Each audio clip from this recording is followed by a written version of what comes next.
தாரகாசுரனை வீழ்த்திய மண் இந்த திருப்போரூர் மண். அதே நிலைத்தான் தமிழ்நாட்டில் இன்று பெண்களுக்கு பாதுகாப்பு இல்லாத முறையிலே கொலை செய்து பாலியல் வன்கொடுமைகள் எல்லாம் செய்து இன்று தமிழ்நாடு வாழ தகுதி இல்லாத ஒரு மண்ணாக திமுக ஆட்சியில் மாறிக்கொண்டிருக்கிறது.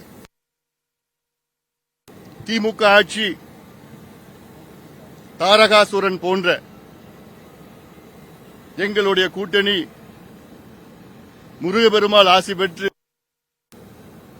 நிச்சயமாக இந்த அரக்கன் திமுக ஆட்சி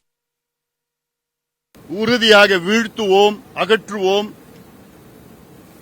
பாதுகாப்பு வழங்குவோம், நல்லாட்சி நாங்கள் தருவோம். அந்த நம்பிக்கையோடு இன்று எங்களுடைய பயணத்தை இன்று பிரச்சாரத்தை தொடங்கியிருக்கின்றோம். இந்த தொகுதியிலே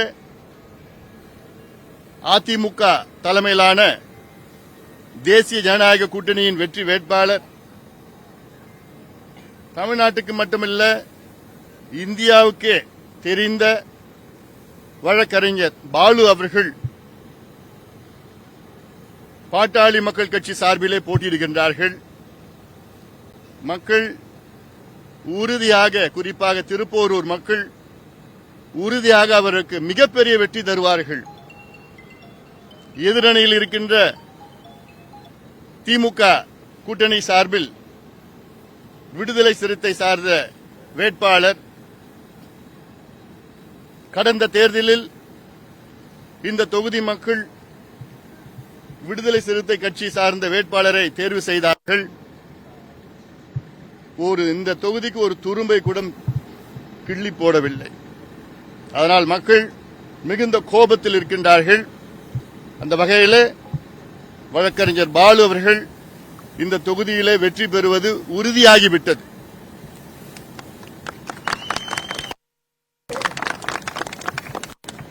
இந்த தொகுதி மக்கள் நல்ல ஒரு வேட்பாளர், நேர்மையான வேட்பாளர், சமூக நீதிக்கு குரல் கொடுக்கின்ற, இந்தியாவிலே 90,000 மதுக்கடைகளை உச்சநீதிமன்றம் சென்று மூடிய வேட்பாளர் வழக்கறிஞர் பாலு அவர்கள். எதிரணியில் இருக்கின்றவர்கள் எல்லாம் வெறும் கட்ட பஞ்சாயத்து எங்க இடம் கிடைச்சாலும் அங்க ஆக்கிரமிப்பு செய்து பிரச்சனை வேட்பாளர். ஆனால் மக்கள் தெளிவாக இருக்கின்றார்கள். நாகரீகமுள்ள ஒரு வேட்பாளர் வழக்கறிஞர் எல்லாம் பேசிட்டு இருக்காங்க.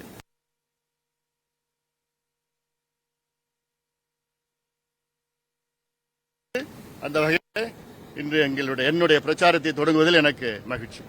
நன்றி.